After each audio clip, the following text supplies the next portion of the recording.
Can I do makeup for you? Or maybe we'll have a little laundry chat. I'm exhausted. We do the calm down chair. There's all this evidence now around intelligence-based praise versus effort-based praise. We're all amazing parents until we have our own kids. It's not that he has a bad diet. Sleep training is such a broad umbrella term. If you are losing your head at your kid and you're feeling shame,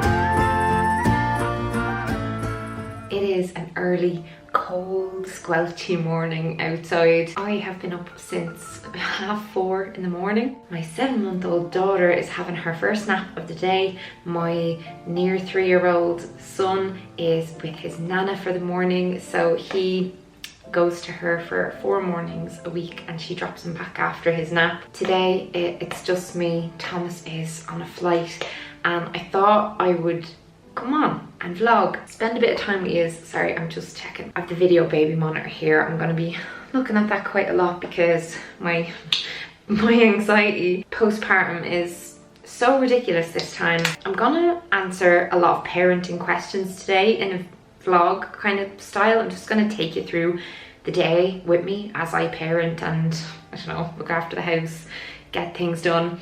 I'm gonna start off by doing a bit of skincare because I have this time and she's asleep and why not? So yeah, this is the Black Clay SOS mask. But yeah, I've actually never answered a load of parenting related questions in a video like this before. I suppose after my first, I realized that parents can be very judgmental because we all do things very differently and some of the topics that kind of come up can be quite sensitive, but I've had a bit of change of heart because the other night, 2 of my closest mom friends who like are nearby, our kids have been having play dates for the past couple of years and we always like meet up and chat mommy stuff while they play together. But like we had our first well no, we went out for dinner before and stuff, but we had our first like takeaway night and it was meant to be like an hour and a half. It ended up being like 3 hours of us just kind of chatting and venting and it was great. But I realized, like, you know, we all do things really differently, the 3 of us, but we were able to have that like safe space to just chat and share what we do with like no tension, no arguing, just sharing, just comparing our situations, our approaches to things. And I got so much from it and I like realized that it was very much needed. I love connecting with other parents. I'm sure a lot of you do too, because yeah, I get a lot of questions about parenting. A lot more of you seem to be having kids. It felt like a good time to go there, I suppose. And I'm gonna answer, you know, regular just questions about my situation, general questions, controversial questions. And I really would love to hear your answers to these questions in the comments. I'm supposed to leave this for 3 to 5 minutes, so that's probably enough time to answer 1 or 2 questions. 7 months pregnant today. Any tips for newborns? Firstly, congratulations. Honestly, hold them as much as you possibly can. Baby wear. I personally am very pro co-sleeping, breastfeeding, all that kind of stuff. Introduce blackout curtains and white noise early for sleep. My main tip, if it was like my sister, would be to read Why African Babies Don't Cry. I'll link that down in the description box. I read that and that has guided so much of my, you know, approach to babies. Someone asked, if you do gentle parenting, how do you get by without discipline? Do I do gentle parenting? Like, I strive to do gentle parenting, I suppose. Like, I'll just, hang on, I'll Google. Right, for those of you who aren't in the know. The goal of gentle parenting is to raise confident, independent and happy children through empathy, respect and understanding and setting healthy boundaries. Boundaries. This parenting style focuses largely on age-appropriate development. Traditional parenting styles focus on punishment and reward. I'm very much like consequences over punishments. Hang on, I need to wash this off. That's off, feel nice and clean now. I'm just going to also go in with this. This is my new obsession. It's the Skin Food. I love the original like moisturizer of this, but this is the Nourishing Cleansing Balm by LOVEEE. Organic sunflower seed oil. I'm just going to clean my face with this, to make sure all of the mask is gone. And it's just, I don't know, it leaves you feeling very hydrated. You can also kind of use this as a mask. Like, I might just let it sit for a couple of minutes as like a moisturizing top-up mask, or just give myself a little massage with it. With consequences, I think like natural consequences are great. So, you know, if a kid doesn't want to put on their jumper or their coat and you're like, well, you're going to be cold then. I do think they have to understand that, they have to feel that and experience that. Like, you're like, right, well, you don't want to wear it, that's grand, you're going to be cold.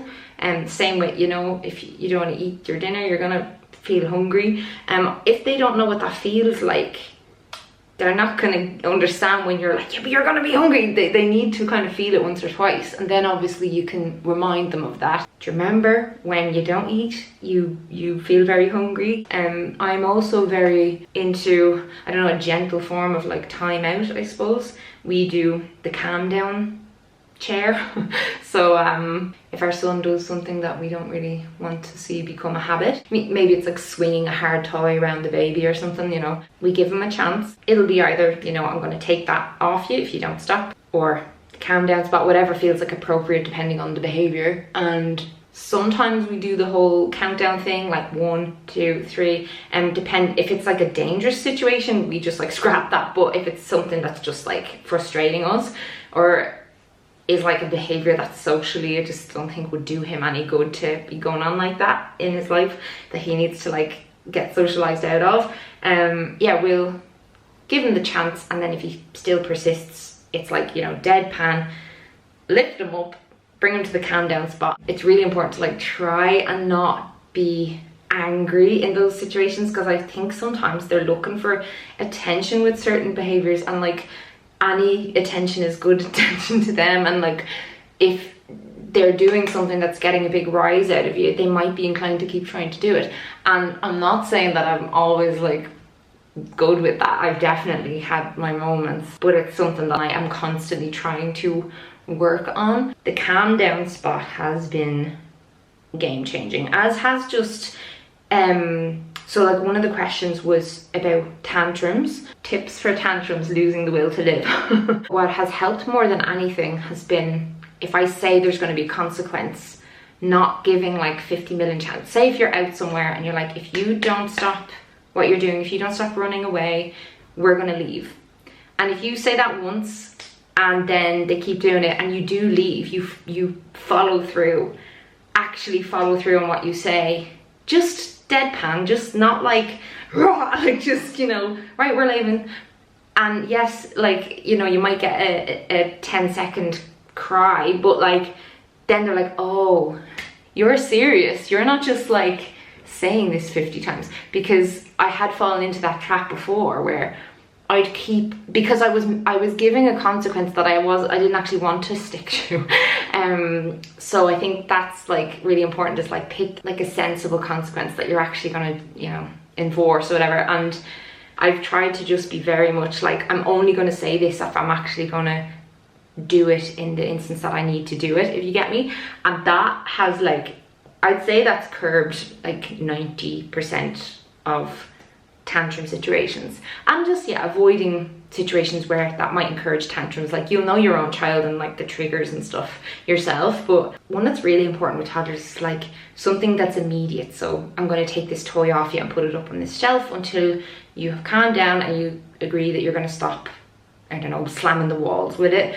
Like, because if you say, oh, next week we're not going to go to that birthday party, they don't have a notion what you're talking about. Like, it has to be a now thing, or I don't think it's like very effective. Just rinsing this off now. But you do see a bunch of stuff about like with gentle parenting, like one thing I think is just a load of crap is trying to talk to a child when they're in a tantrum.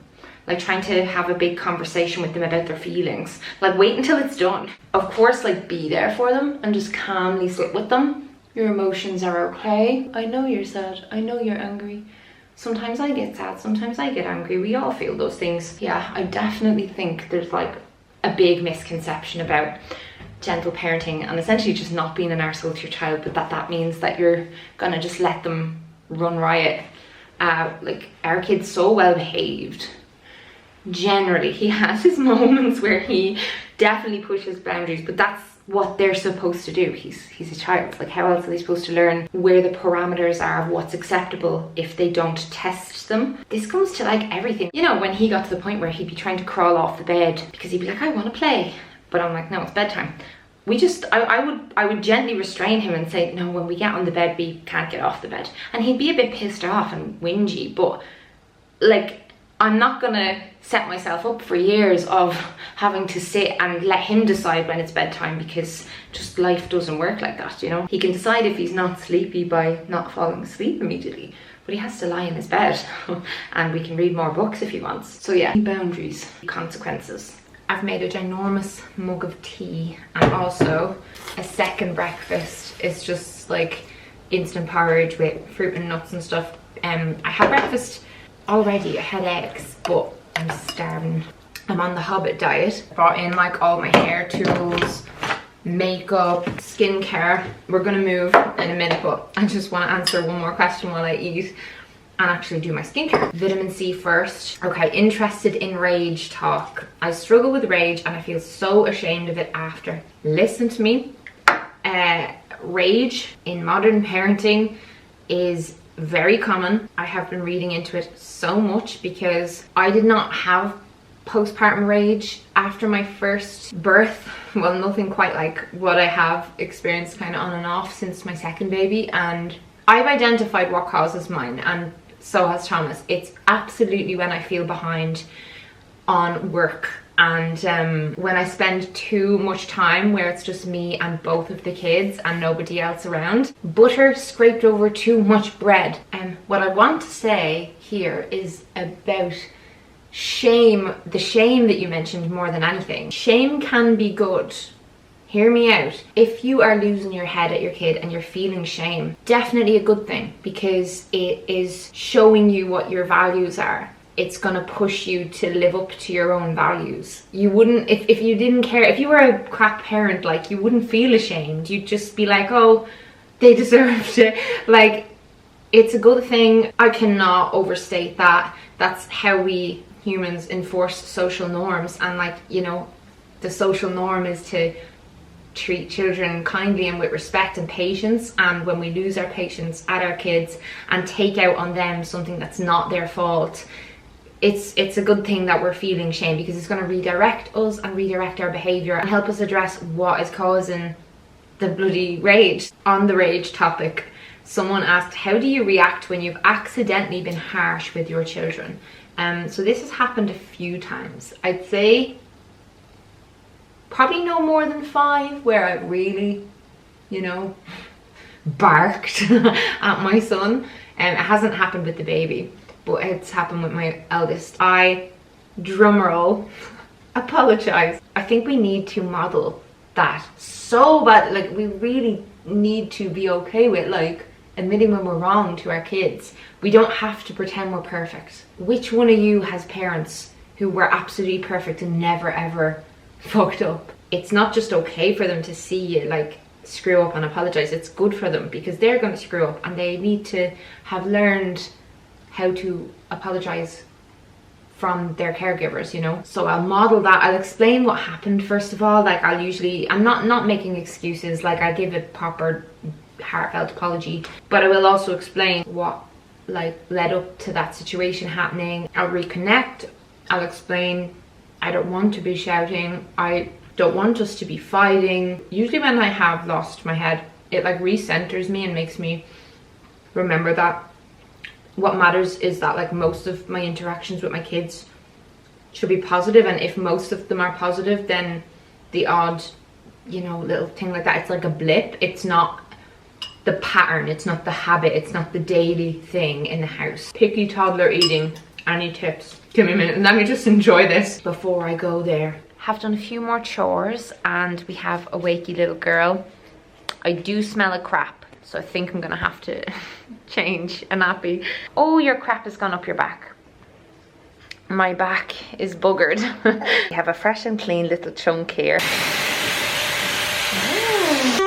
So she does not like the sound of the hairdryer. I've been drying my hair because if I tie it up while it's wet, more hair comes out, and with the postpartum hair loss, I just want to avoid that.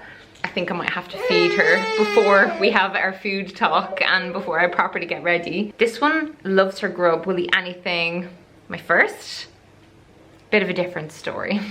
Just before I talk like the picky eating stuff, One of you asked about tips on introducing solids, and I feel like the easiest way is to do a mix of baby-led weaning, which you can Google. There's a million amazing websites about that, and then like purees as well.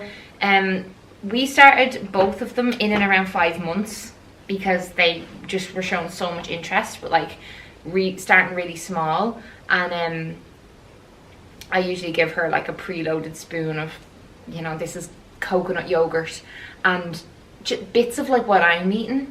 I feel like we didn't do that enough with our first and with her, so I'm trying to like be eating the same thing as her a lot of the time. And she will accept me feeding her, but she much prefers playing with the spoon. And this is another thing with my first, I kind of wanted to avoid mess a lot of the time, so I was very like anal about, I did let him play with food and stuff like that, but to an extent. I wouldn't want it getting too messy, and I'd always like intervene, and I'd want to like finish feeding him if he was kind of making too much of a mess. But it's really important for sensory learning, I have discovered. My son, it's not that he has a bad diet, I wouldn't say that. For breakfast, yogurt, banana, toast with peanut butter. He'll have an oat bar for a snack, or maybe some like rye crackers with butter. For lunch, he'll eat lentil pasta with tomato sauce or banana pancakes. It's one of the only ways I can get egg into him for protein. For dinner, depending on how his day was, he might have even just like ready break with almond butter or potato in some form. Thankfully he loves sweet potato. He likes dark chocolate. He likes this stuff, coconut yogurt, for like, you know, a supper. He eats plenty of food and he gets a bit of everything that he needs, you know, protein, carbs, fat. The issue is like he won't eat any meat. It's so crazy. He just looks at it and is like revolted by it.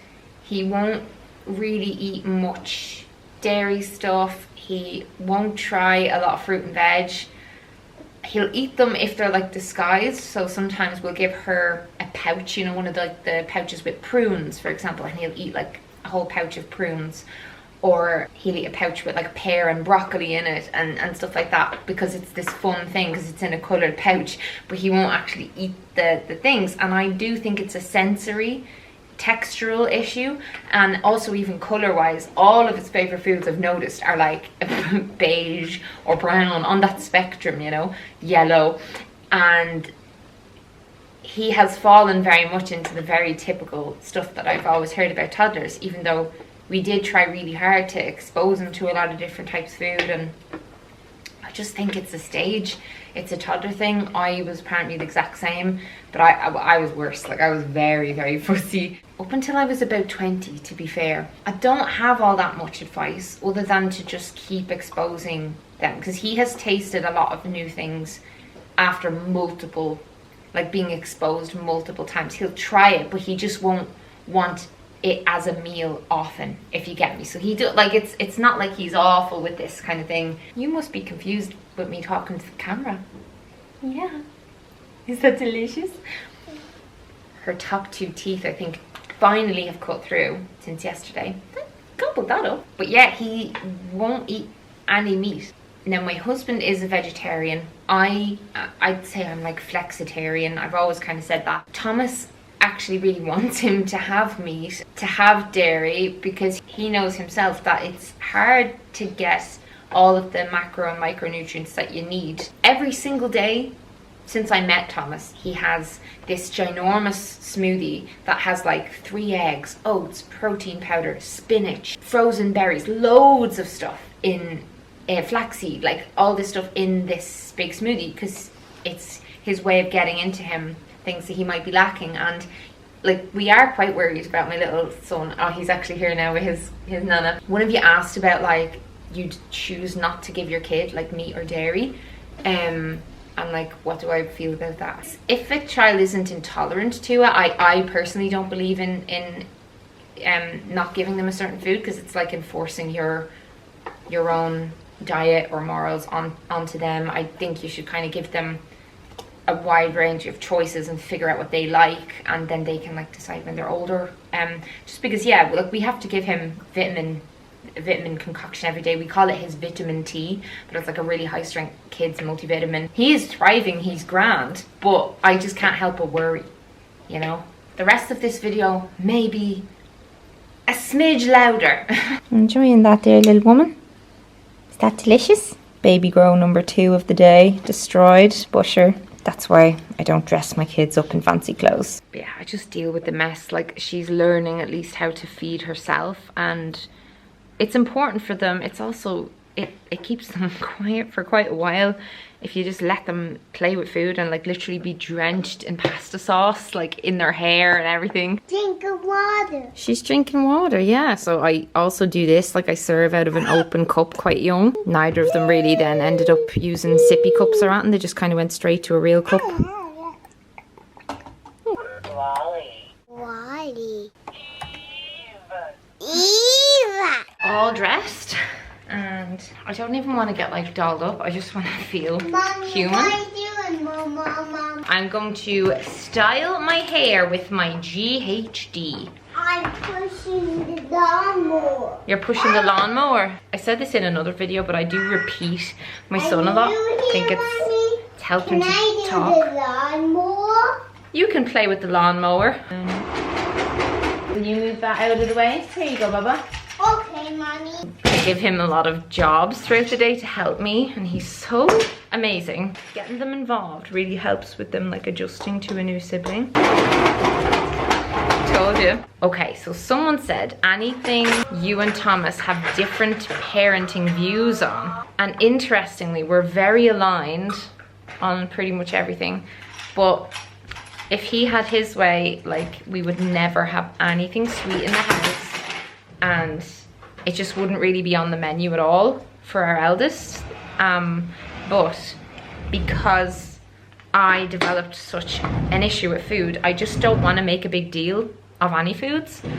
And that is kind of like the general advice. Mommy. Obviously, I'm not going to let him have marshmallows for dinner, but I don't want him to not be allowed to have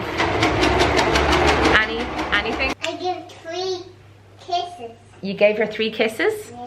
That's very nice. In case you're wondering, she's just there with her walker, dying to get around. But yeah, feelings on screen time. Okay, so before we had any children, we had opinions. We're all amazing parents until we have our own kids. But like, we had such strong opinions on screen time and had planned. I can't go on my bike.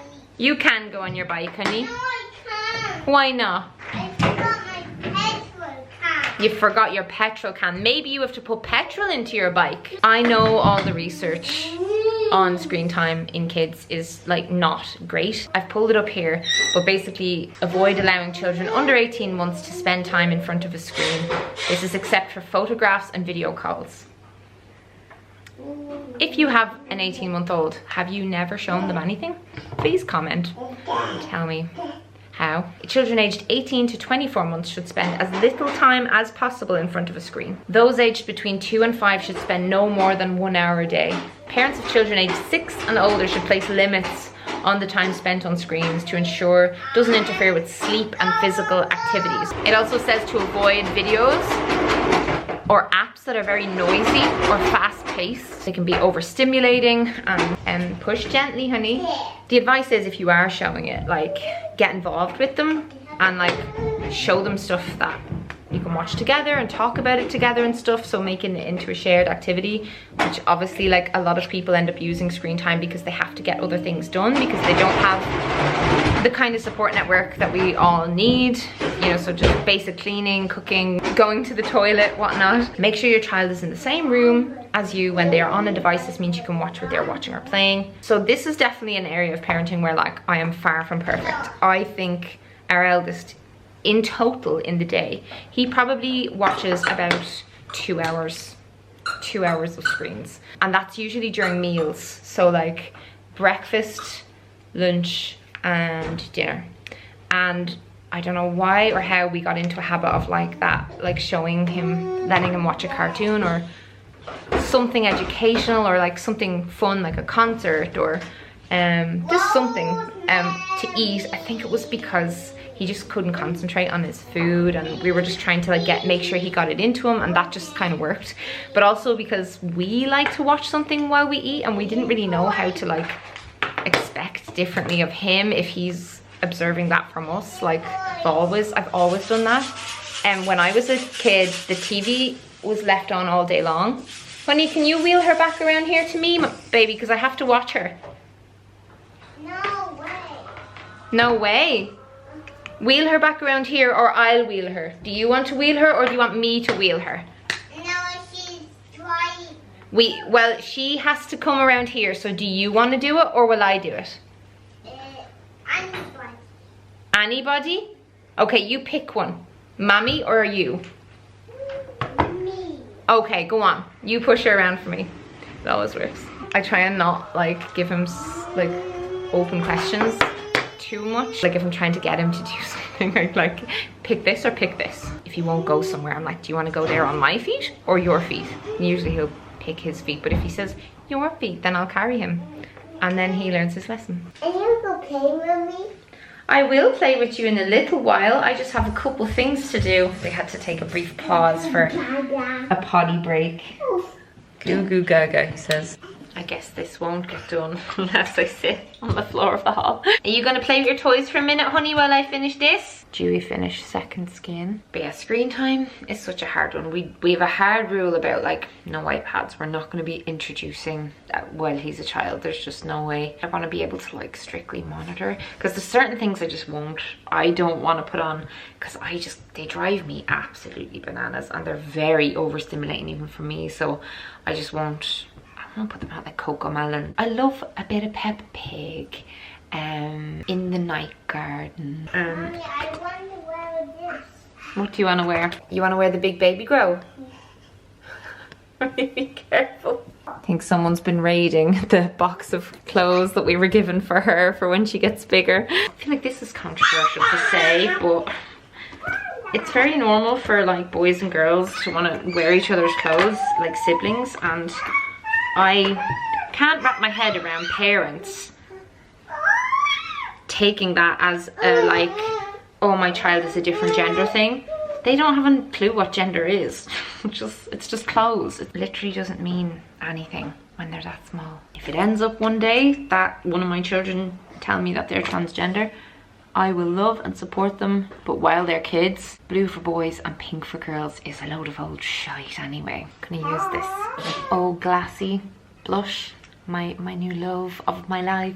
It's the clear gel. I just can't keep going on about. I just love it so much. She's after getting in there herself.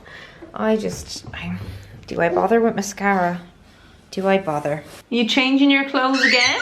Do you want me to give you a hand? Yeah. Yeah? Can I do makeup on you? You can play with my makeup there, yeah. Mommy's just brushing up her eyebrows. Look, will I brush your eyebrows?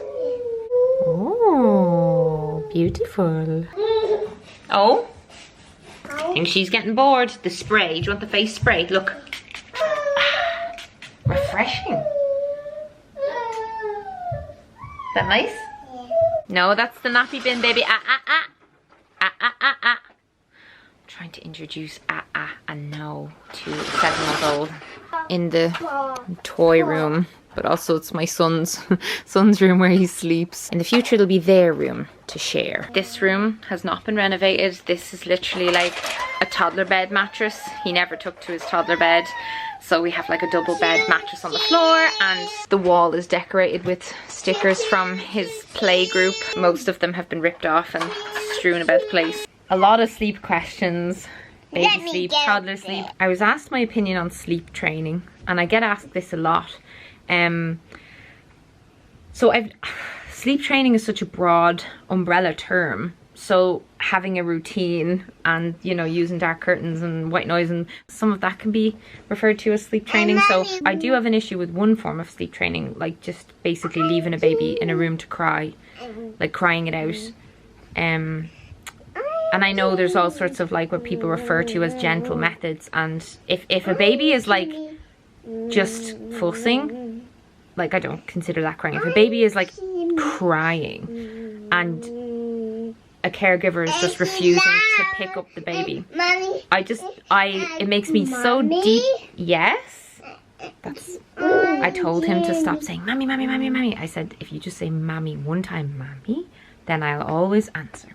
The whole argument that crying it out will inevitably lead to long-term harm is just absolutely impossible to like confirm or refute. It's definitely an individual personal thing, but I just personally don't believe in doing anything to a baby that I wouldn't want done to myself, or that I wouldn't want to do to another adult. Like, I would never leave someone to cry themselves to sleep. Their only way to communicate with us is to cry. Like right now, she wants what he's playing with. W, X, Y, and Z. Babies cry for just so many reasons. Like, oh, my dad's home. You know, they'll want to be picked up if they're hungry, thirsty, cold, hot, did a wee, did a poo, lonely, they want to reconnect, they're scared, just pain, teething, anything. Hello, it's Grandad. I remember it fucking well.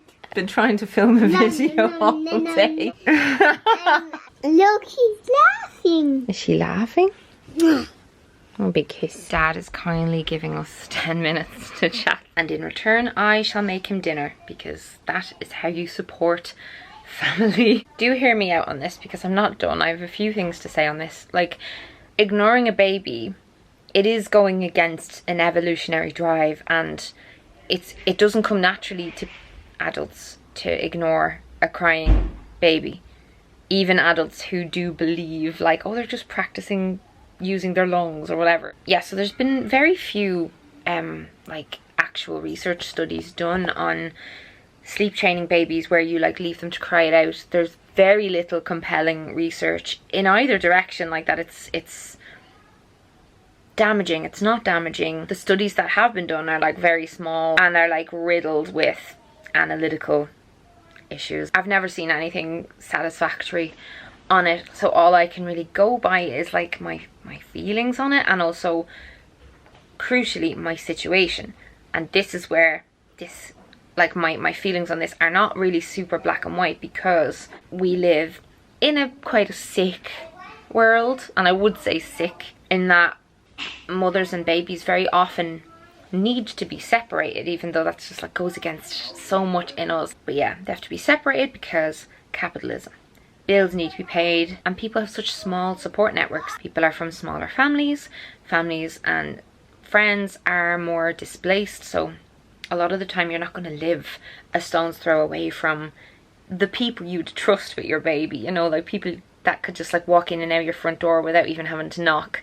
It's just not kind of the way things are anymore. Traditionally, there would always be someone around to hold the baby if the mother can't or just doesn't want to, needs a break. There'd be someone else to hold the baby, to soothe the baby, to calm the baby, to meet the baby's needs. I get a really visceral reaction when I think of a baby being expected to adapt to a sick world instead of the sick world just adapting to the babies. If a mother has to go back to work and there's no one around to help her to parent through the night, and she, you know, has to be able to function at a certain level, be at a certain capacity the next day. I get it. I get why people sleep train. As much as I judge the world we live in for babies having to be ignored when they may need an adult the most, I don't judge the parents who are so sleep deprived and are having, like, they're burning the candle at both ends. Like, they just can't cope, and I get it. It just makes me sad. So more on sleep. What time does Ren, that means renovation baby, my 7-month-old, what time does she go to bed and wake up in the morning? It's literally been the same for a couple of months now. She's always asleep almost on the dot at like 7:30, and then she almost always wakes up between like 4:30 and 5. My first was the exact same. They're just such early risers. My brother was like that as a kid. I remember for my whole childhood, like, we would come down in the morning, he would already have been awake for ages, have made himself cereal, be watching telly. So I'm just getting used to it and embracing it. 10 hours overnight seems to do them, and then like decent napping during the day as well. Like, my near 3-year-old still naps for 2 hours every day. He loves his nap. I don't know when he's going to drop that nap. And he starts preschool in like 3 weeks or something. So I don't know, maybe that'll just force him to drop his nap, and then he'll be going to bed a bit earlier or staying in bed longer, because for a while he was doing 7 till 7 at night, and that's just stopped. Now he gets up around 5:30. How did you night wean from breastfeeding? How do you put your weaned child to sleep without doing it? I night weaned in 2 stages. I night weaned when my son was 21 months old. I was pregnant. My nipples were agony. I was so tired. I didn't want to end up tandem feeding because I just knew I wouldn't be able for it, even though I think it's incredible. I did it in 2 stages. I first weaned off of feeding to sleep, and that just took a couple of days. He was able to communicate with me by that stage, so I'd say, boobies are sore, or boobies are asleep, boobies have to sleep. And he would protest it and get like more angry than upset. Like he would cry and give out, but it wasn't like distress, sad crying. It was more like angry tantrum crying. And but yeah, I had the thing is, you have to commit to it. If you're gonna do it, you have to just do it and rip it off like a plaster, because like I didn't want to. I didn't feel like emotionally ready, but I was very physically ready, and I don't think he was ready, but it was just, it just had to happen.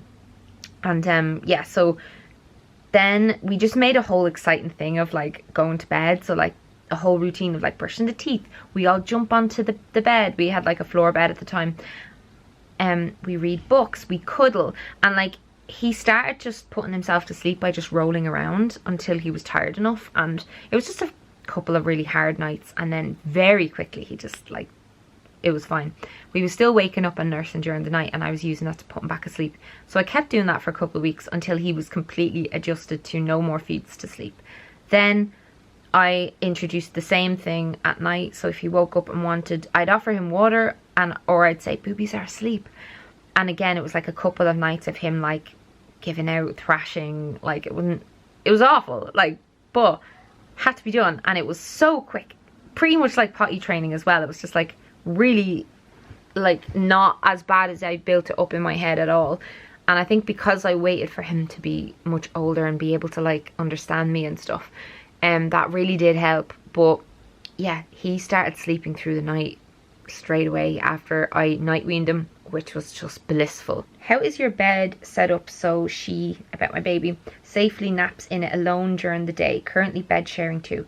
So I will like nurse her to sleep or rock her and then nurse her to sleep, with the dark room, the white noise playing, and I will, once she's asleep, I will remove the pillow and bedding and leave a video baby monitor. And then I have got little bed rails on the sides. Soon, because she's starting to crawl, we're going to be going back to the floor bed situation just for another, like for a year or so. I don't care. It's just the easiest thing. It's the most straightforward, easy thing when you're bed sharing. But the rails are just kind of like, basically makes my bed like a cot. So but I'm always looking at the monitor when she's asleep in there on her own. This is the thing, always. And I don't let her sleep on her belly. So like if she does like move onto her front, I'll run in and adjust her and just like give her my boob for a minute until she's like resettled asleep. Tips on feeding to sleep but being able to roll away. I'm a passy at the moment, like a pacifier, always stuck in bed.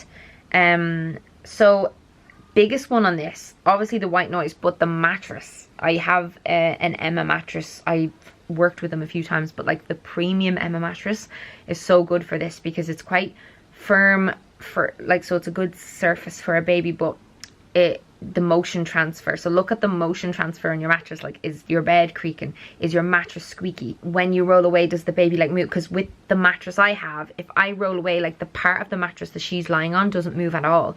So that really, really helps. Wait until they're fully asleep and like very gently unlatch. And like sometimes I might have to relatch a few times and then keep doing it, because I just want her to get used to not being asleep with my nipple in her mouth, because my back gets so sore. I cannot sleep like that for a long period of time. Bedtime routine and how to get kids to sleep early. We just like have a time generally that we start the whole winding down thing, where there's like no more telly, there's maybe a bath, lots of books, lots of reading. We read our son really long books before bed, and that makes a big difference. Weather has really picked up. It's really like sunny out now, but windy. So I'm gonna wear a big coat because that's just Ireland, isn't it? We're gonna go for a wee walk to the library because I have a book on order from my son, Zog by Julia Donaldson. He loves the animation of it, and we have all of her other books, but I'm losing the will to live reading them over and over again. But yeah, my hair is driving me bananas because this is what happens when I don't get to like focus on my appearance and style my hair properly and spend time using all the products or whatever. I end up just looking like Billy from Hocus Pocus after 20 minutes. Some baby bickies here for the trip. One of you asked if we still use reusable nappies. The answer is no, because with everything that we've going on with like the house renovation and our jobs and stuff, it is like bottom of the priority list. When we had 1 kid, it was fine. 2.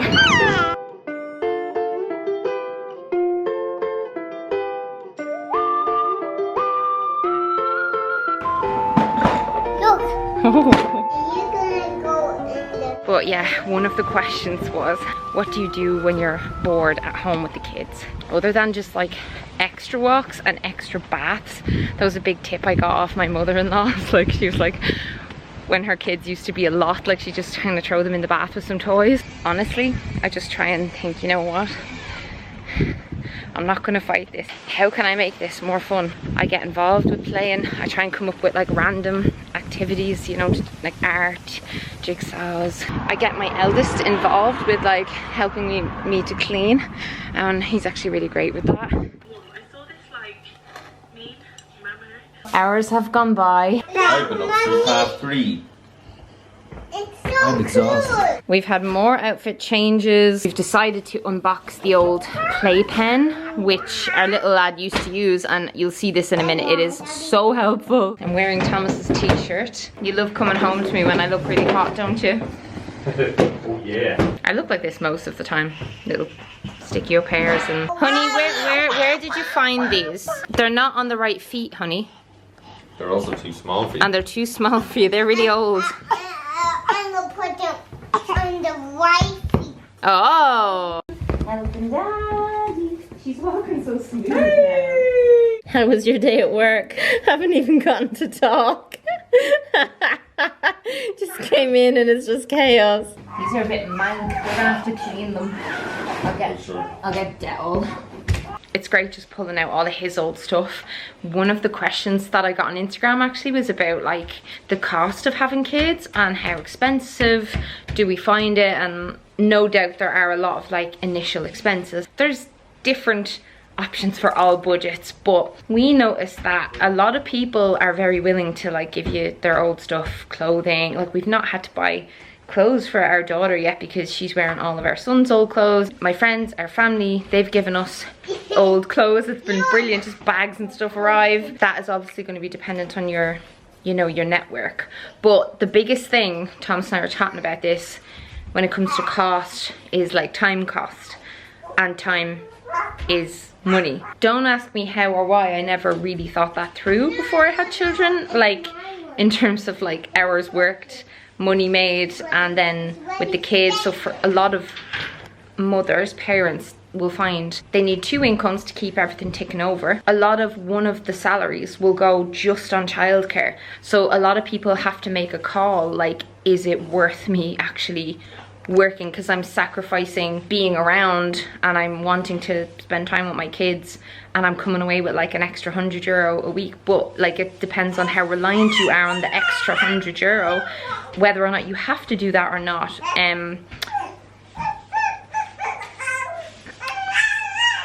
Sometimes it might make more sense to get like a little part-time job or a little kind of at-home job, or set up a little home business, something like that, where you can make a little bit of extra side money during kids' naps while the kids are asleep at night, and then you're not having to spend all of that money on childcare. Because childcare, the cost of childcare is honestly like a second mortgage. It's insane. Like, it was on the radio there that you could be spending upwards of 2-3 grand a month for 2 children, full-time childcare. That is bananas to me. That is more than our mortgage. So that is the main cost. I think it's very hard to visualize the situation and how the day-to-day will look when you don't have any kids. Yeah, dun da da. It's a bit big for a child of this size, but you'll grow into it. Thanks for me. Didn't take that long. I know, but I've wanted you to take this down for ages, so thank you. But she's nearly crawling already. It's already become a hut. We've made a little roof with the blanket. But we're going through some... Oh, I remember this. Yeah, that was knitted for me when I was When you born. were 1. Yeah. Our little son wore this. We're going through... Basically, these are what... Because she's already in 1-year-old clothes. She's just huge. And these are 12 to 18 months. This box of clothes was packed in this house. All the other boxes so far Were packed when we were lived with your packed parents. when we were living with my mum and dad. Yeah. How did we live in this house when he was this small? I don't understand where time is gone. Like, oh, his Home Alone hat.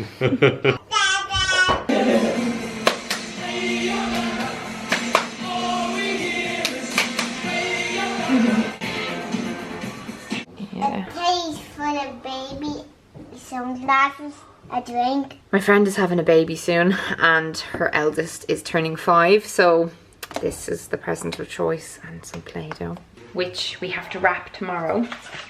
I'm just gonna make some dinner. I'm gonna do creamy courgette rigatoni, which looks delicious. It's got some Irish creme fraiche. Does the bird try and steal Bilbo's food and Molly's food? And then we have to chase them away. And we say, no, that's the kitty's food. I go, wow. Yeah, you go, rah! Is that onion? No, this is courgette chicken. That's onion there. And what's the next one? The next, that's chives. Chives. What's this? Say lemon. Lemon. Spinach. Spinach. And then what's this? Pasta. And what's this? Cheese. Yeah. We got a new non-stick pan and I'm living for this because our other pans were just getting so scratched. Do you know the way the like non-stick element of these pans, it just goes away after a few months or a year. And this one is glorious. Comfort vlogs. And then I can really start my day. Because once my clothes are on, so we're never without sauerkraut. Windshield videos, just centers.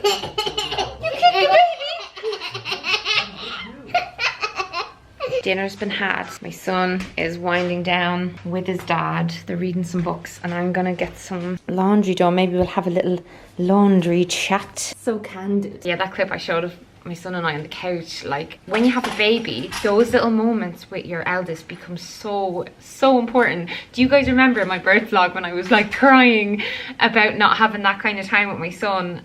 I still get really emotional about it even now. I need to request that, you know, my husband or my dad distracts baby for a bit while I have time with him where she's not around. I get so much time with her without him, you know, but yeah, a little bit of jealousy has been rearing its head recently. It's kind of indirect, but I just noticed that like he just kind of pretends to be a baby a lot to get my attention, or like wants me to treat him like a baby. I've kept some of the most spicy topics for last. I got a question about praise, and because I did say before about like how I shower my son with praise when he does something right rather than just focusing on what he does wrong, and the kind of positive reinforcement encourages him to do more of the right kinds of things.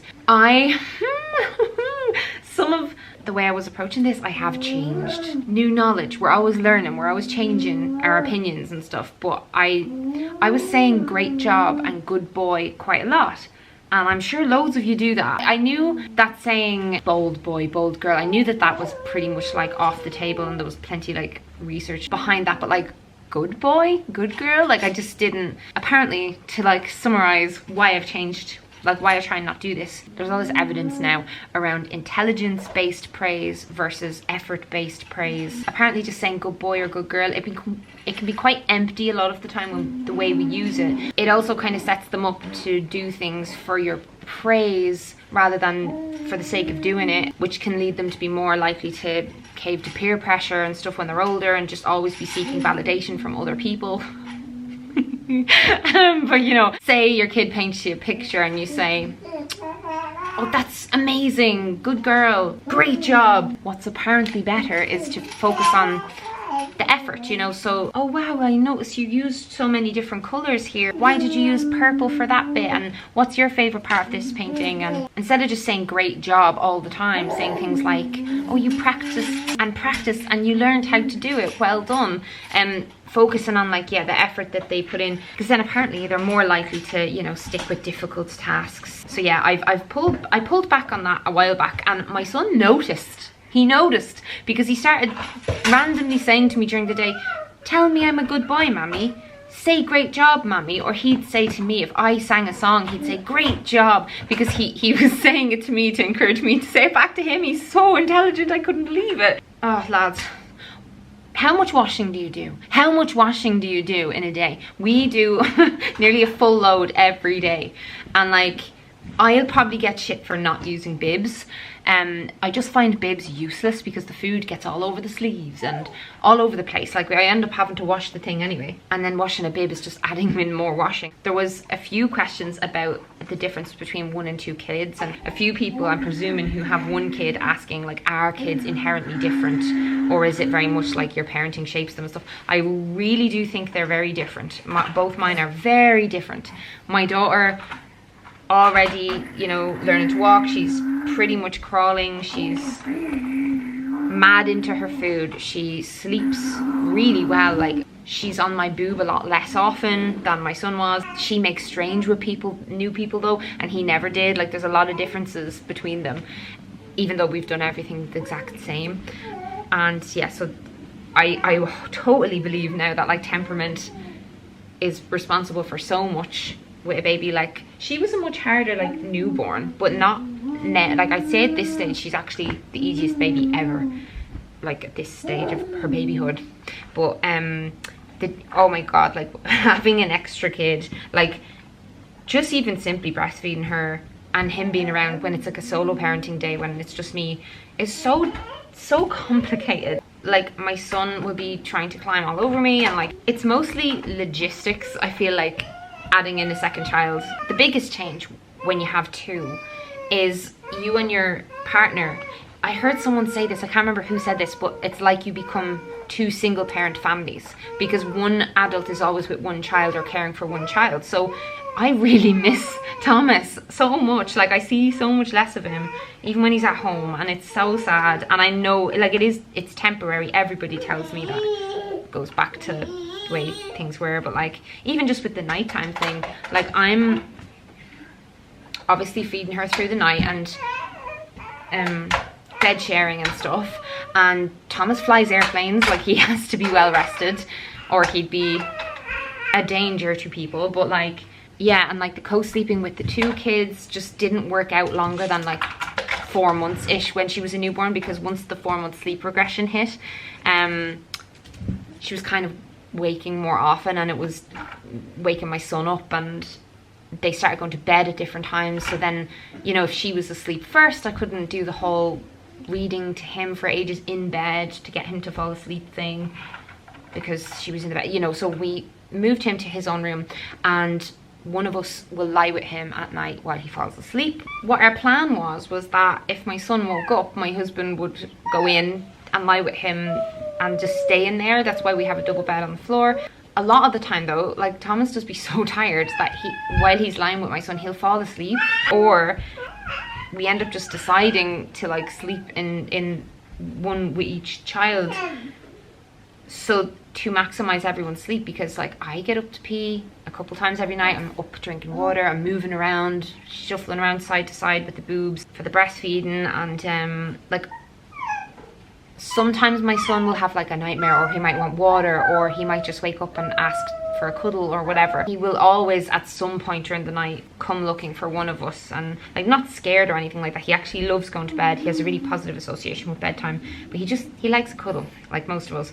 And it just works out that we all sleep the best if me and baby are in one room and Thomas and son are in the other room. And like, we really don't want that to last much longer than another month or two though, because we miss having our cuddles and stuff. But like when my dad is moving in next door to his house, like I say next door, but like now that there's a little house attached onto our house, if you watch our renovation vlogs you'll know that. But once he moves out, we're gonna have an extra bedroom that's like gonna be the guest bedroom, but we're gonna set that up to be like our evening play, because usually it's like in my office, which isn't very bedroom like, you know, but it has a pull-out bed. I'm trying to raise my eyebrows in a suggestive manner. Vaccines, I was asked about a few times, like, did you vaccinate your kids? I don't know what political background the people who are asking me that question are. I feel like this is controversial either way you answer it, because yeah, so like I know I have people of all political leanings following me. She's crawling. Yes, my kids are vaccinated. Like, some people seem to think that I am anti-vax.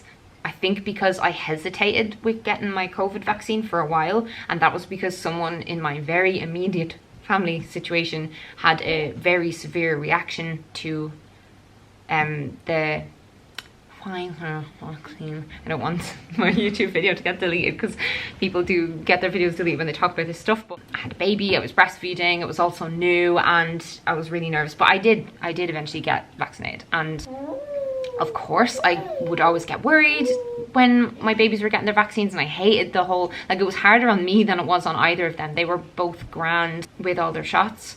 But like when my brother was a kid, he had, what was it, meningitis, or one of the things that you get vaccinated against nowadays anyway. But like, I remember him having to get an injection into his spine in the hospital. The screams, it was horrific. So I would never want that to happen to my kids. Homeschooling was a huge topic that came up in questions.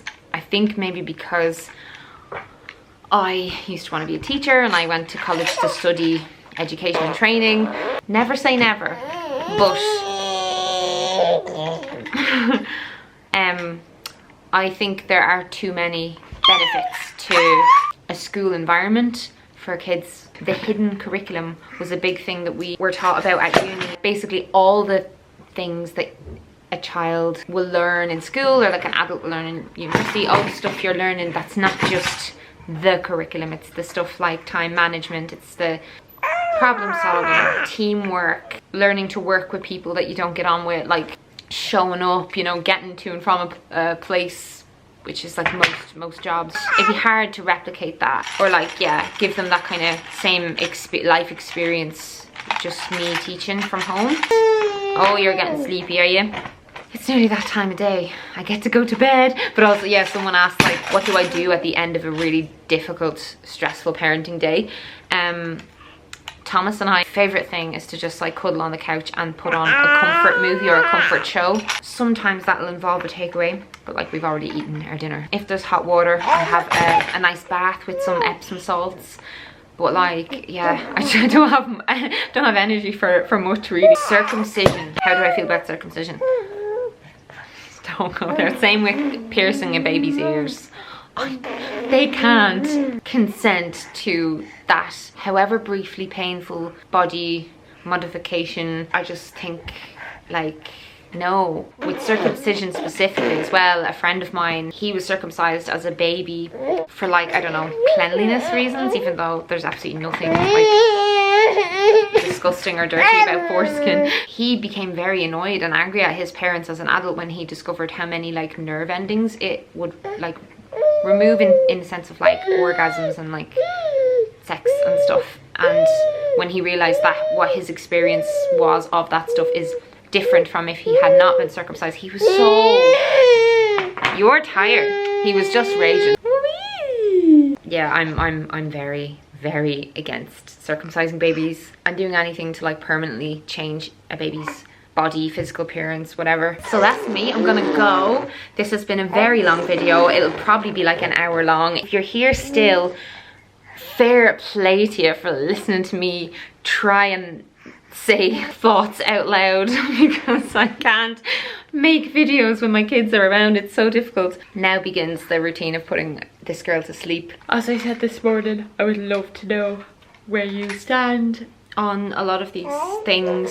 And yeah, at the end of the day, we all have opinions and totally different circumstances and experiences, and I think we all need to, as mammies, share them, talk about them, not feel like we can't, like we're walking on eggshells and stuff, and just say what we think and respect each other's thoughts and opinions and differences and choices. And like, you know, as I just said about the circumcision thing, like I don't like the thought of it, and I won't be doing it to my kids and stuff. If you choose to do it to your kids, that's your choice, and we're allowed to disagree on what is and isn't the best choice and still get along and still, you know, have a little parasocial relationship. But yeah, please chat to me down below. I'm gonna do the weird video ending. How will I do that?